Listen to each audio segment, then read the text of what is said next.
Good evening, ladies and gentlemen. This is Jack Douglas. The states that make up the American Southwest, namely Texas, Arizona, and New Mexico, have at least one powerful common bond. Their history, culture, and traditions have been strongly influenced by the Spanish-Mexican conquistadores and the American Indian. Now, these colorful ties to the Spanish, Mexican, and Indian cultures are especially noticeable in New Mexico, as we will see during the next 30 minutes on your Armchair, the Enchanted Sands.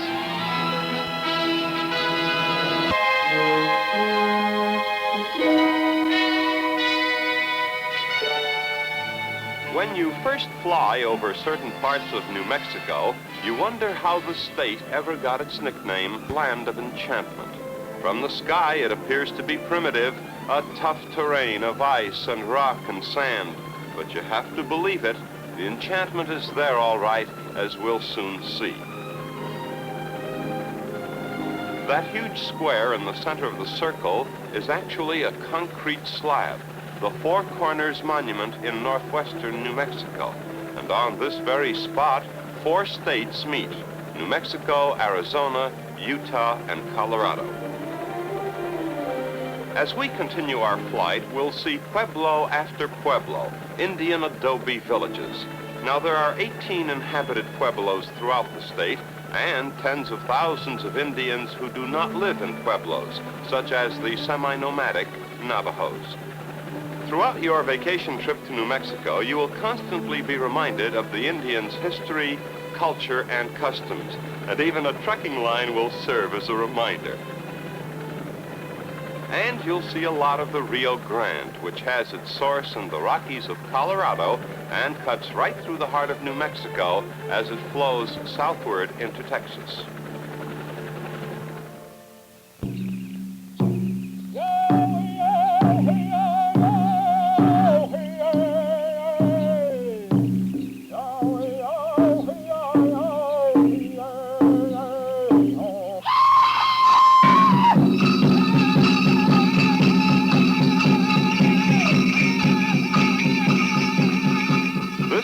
It was in the early 1500s when the Spanish conquistadores came to this land in search of cities of gold. Now, this is not a sacred dance, but a social ceremonial, and among these dancers are represented some of America's greatest Indian tribes: the Navajo, the Sioux, the Cheyenne, the Pawnee.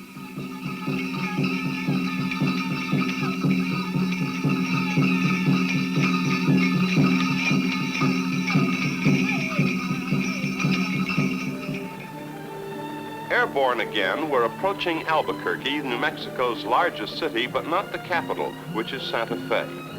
This is the newer sector of Albuquerque. Now we're flying low over the older sector known as Old Town, and here the influence is decidedly Spanish-Mexican.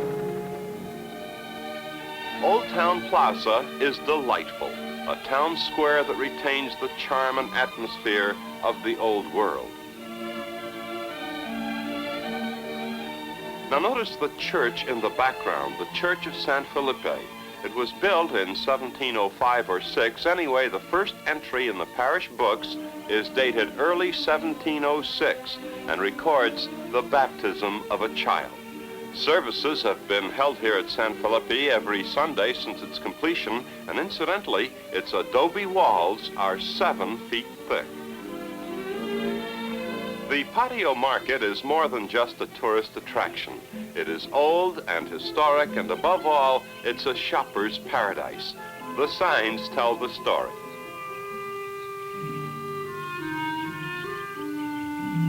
The Enchanted Mesa is a trading post, so to speak, and one of the most colorful shops in all of New Mexico. It specializes in handmade Indian crafts, so fine and unmistakably authentic that many of the shop's best customers are discriminating Indians. Our Indian beauty is inspecting a piece of fine-line pottery from the Acoma Pueblo, and here she examines gaily colored necklaces of turquoise, seashells, and beads. These are not expensive, and if you've been reading the fashion magazines, you know that these Indian necklaces are the vogue from Fifth Avenue to the Isle of Capri. But let's follow this attractive young lady and meet a great native artist. This is an earth painting. Here's the sun, lightning, summer clouds, faraway rain. The artist is known simply as Pablita, and her studio is right here at the rear of the store. Experts rate Pablita among the finest native artists of her time. Can anyone buy these paints? No, because I have to go in several directions to secret areas to gather my rocks and sand in the mountains. And I grind it up at home on the matari.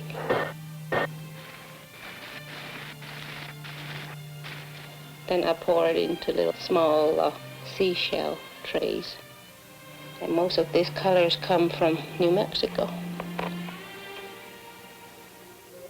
About 15 miles from Old Town, you can one-day drive known as the Sandia Loop Drive. You'll travel on excellent highways through the Cibola National Forest. Higher and higher you'll climb, ultimately to Sandia Crest at an elevation of 10,600 feet. There's a fine ski lodge here at Sandia Peak, and even in the off-season, when skiers are daydreaming about next year's snow, the ski lift ride is well worth the trip.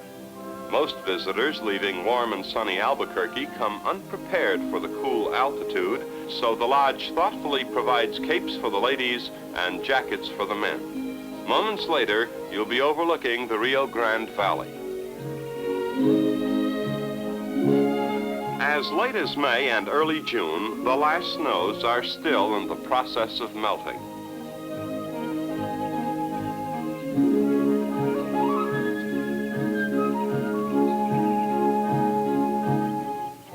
Notice the icicles hanging from the boughs of that tree. Finally, the top of the crest. And they say that on a clear day, which is almost always in New Mexico, you can see for a distance of 100 miles. Well, roughly, that's 4% of the length of the continental United States, and that's a long, long view. So long that no camera can really do it justice.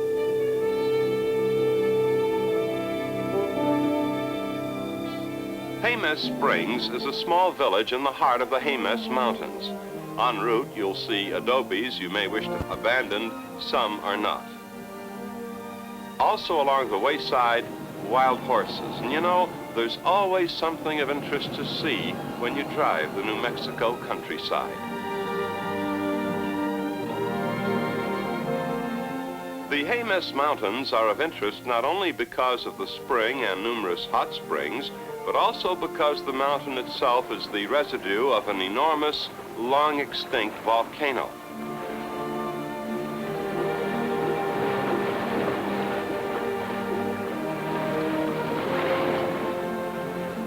You'll see a lot of professional photographers here photographing models against these fascinating natural backgrounds. This magnificent peak is called Battleship Rock. Now, I honestly don't see the resemblance to a battleship, but it is an inspiring example of nature's majesty.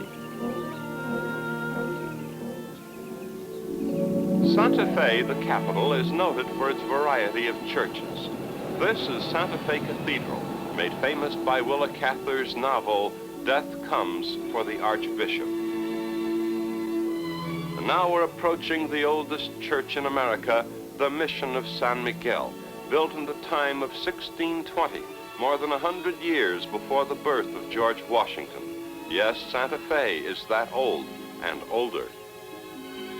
And on a side street in Santa Fe, you'll see the oldest house in America, that adobe dwelling in the center of the picture.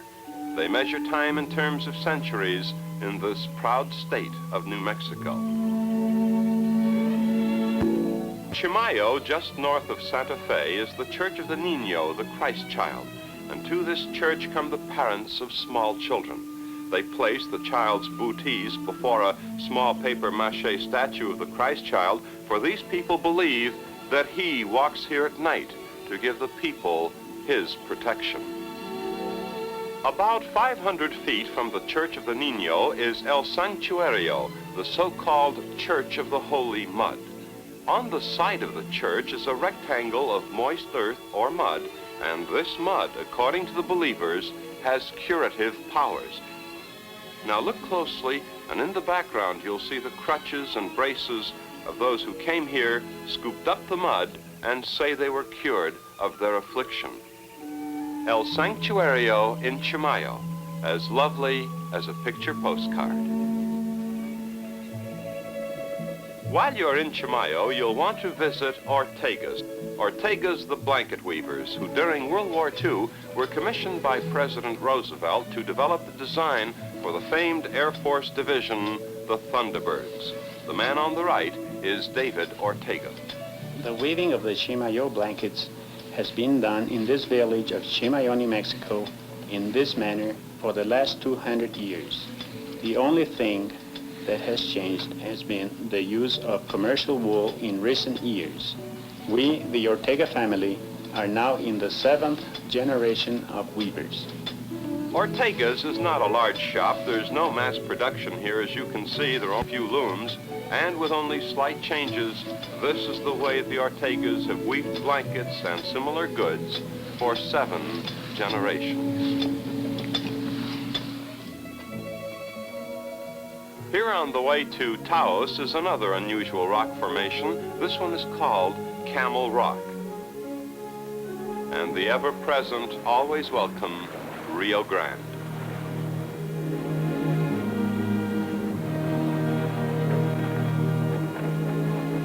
The best known of New Mexico's pueblos, the pueblo known as Taos, is to be found here, seemingly in the middle of nowhere. The valley floor is enormous, and from a distance you can barely see the pueblo, but the sign is reassuring. Only 2 miles to go, and suddenly there it is, like a chapter out of the distant past. This is it, Taos, biggest and the oldest of the Indian pueblos. Its most distinguishing feature is that 5-story communal dwelling, quite likely the first skyscraper apartment building in America. Ladders are used in place of a stairway, which presents a problem for the small fry. This group of children is a mixture. Indians from Taos, the pueblo, and non-Indians from the town of Taos, just a stone's throw away. And what a heartbreak it is when you're not old enough to climb down a ladder.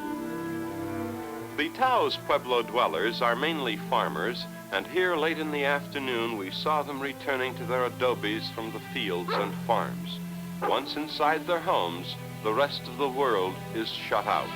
Of course, at night, some will walk the short distance to Taos, the town, and more than likely, they'll stop in at Ramon's room, a charming night spot that can't help being intimate because, frankly, it's too small to be anything but. Ramon Hernandez studied under the great Vicente Gomez, and listening to him play and talk is a pleasant way to spend a night in Taos.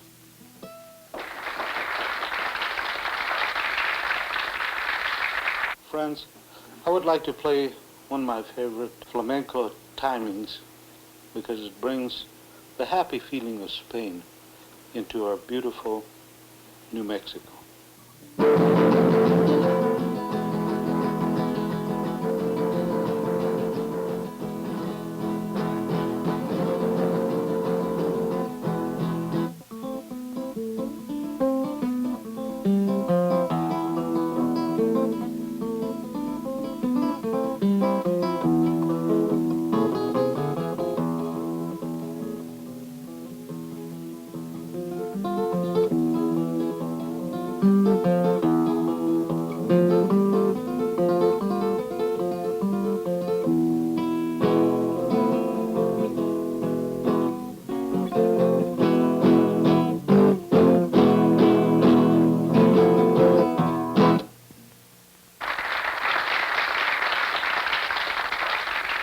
In Taos, don't overlook the Kit Carson home, now preserved as a non-profit museum.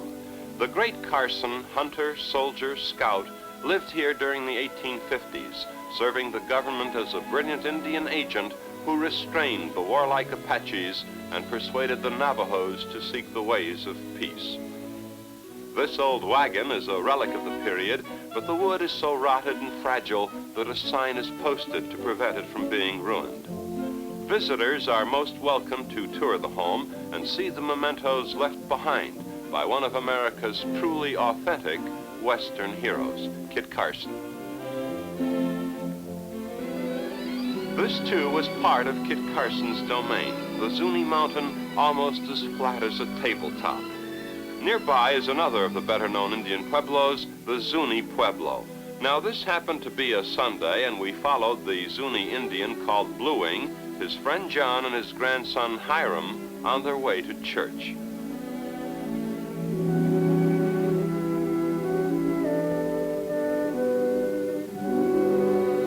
Young Hiram is justly proud of his beautiful clothes, but gee whiz, what a time to run into, a real live girl. Well, her name is Kathy, and Grandpa Blueing prods Hiram into acting like a gentleman. Now, watch this adorable meeting. They shake hands. They're still holding hands. And they were still holding hands and not saying a word when we tiptoed away. The Zuñis are experts in the making of costume jewelry, especially work that involves silver and polished stone. We found the Zuñis to be an attractive, intelligent people and quite tolerant of pale-faced tourists like ourselves.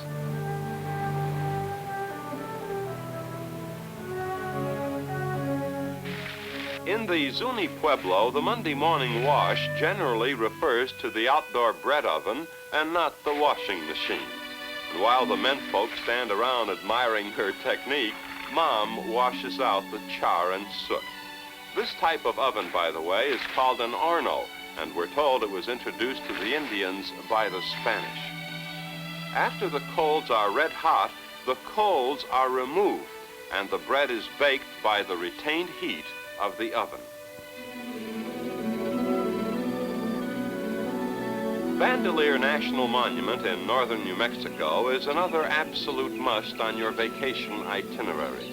Yes, there's lots of wildlife here and camping grounds and cliffs shaped by the powerful forces of erosion.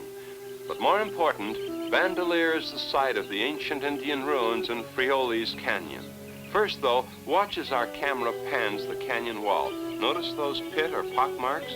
All right, here's a closer view. Now, those pit marks are actually caves, the homes of the Indian cave dwellers. There are hundreds of fascinating Indian ruins at Bandelier, ruins that predate Columbus. This round pit, which once had walls and a roof, is the kiva, a semi-sacred ceremonial room of the Pueblo people. The stairway to the kiva. Posts that supported the roof of the kiva.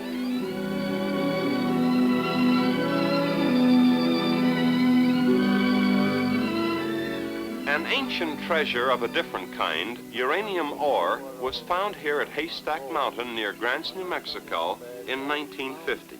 Patty Martinez, part Indian, part Spanish, made this strike without knowing what he had discovered. And the man who helped him, Mr. Carroll Gunderson, formerly the mayor of Grants, tells the story. During the summer of 1950, he brought in a box of rocks to my office, dropped them on the floor, and told me that he wanted me to find out what kind of rocks they were.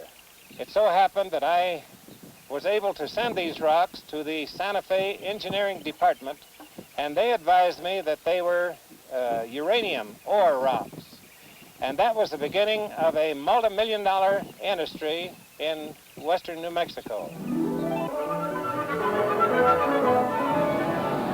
Throughout the West and the Southwest, you'll find reminders of mining towns that failed. No gold, no silver, and uranium, of course, in those days was known only to the scientists. Now, this is a typical ghost town. You'll whiz by it in a matter of seconds, but if you've never seen a ghost town before, the first one will stay in your memory a long time. They came here with high hopes, they built their homes, they vanished and left their homes to the mercies of the desert sands. By contrast, this beautiful setting is our introduction to one of the truly great tourist attractions of the world and rated by many as one of nature's finest handiworks. Yes, Carlsbad Caverns is also in New Mexico, just short of the Texas border. A guided tour of the caverns takes 4 hours, so we can hardly do it justice in the time we have. For example, just one room is as high as a 22-story building and as long as 14 football fields, 1,000 feet underground. Here's a word of welcome from one of the many excellent guides at Carlsbad. Jack, as part of your tour to Carlsbad Caverns National Park, we of the National Park Service would like you to join us, and also the people of America, here 829 feet underground in King's Palace, Carlsbad Caverns, and meeting Mr. Frank Kendall. Mr. Kendall had the experience of coming down in the old ore bucket with early day explorer Jim White. Well, I think this is not only the greatest attraction in the state of New Mexico, but I think it's the greatest scenic wonder in the whole world. Nowadays, people come from all over the world to see these wonderful caverns. And if you see anyone, which I've done lots of times, ask them how they like the trip in the caverns, they'd always say, wonderful. It's 100% attraction, but if someone should say, well, I didn't care much for it, you know, I think you should have a dadgum head examined. Well, judging by the popularity of Carlsbad, not very many people need to have their heads examined. Now, these are just ordinary cavern scenes, typical of caves and caverns throughout the world. But perhaps the next time we visit New Mexico, we can really show the full wonder of Carlsbad.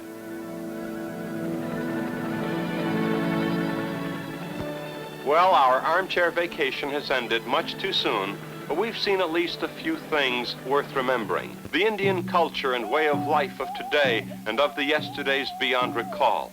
Wild horses and ghost towns, historic landmarks and skiing lifts, ancient traditions and talented artisans. We'll remember Ramon's and Taos and the home of Christopher Kit Carson. Natural wonders, you can count them by the dozen in New Mexico, and the people. Pablita, Patty Martinez, Bluing, Little Hiram and Kathy, the outspoken Miss, the people, the places, the names, the faces. They're all here in the land of the Enchanted Sands.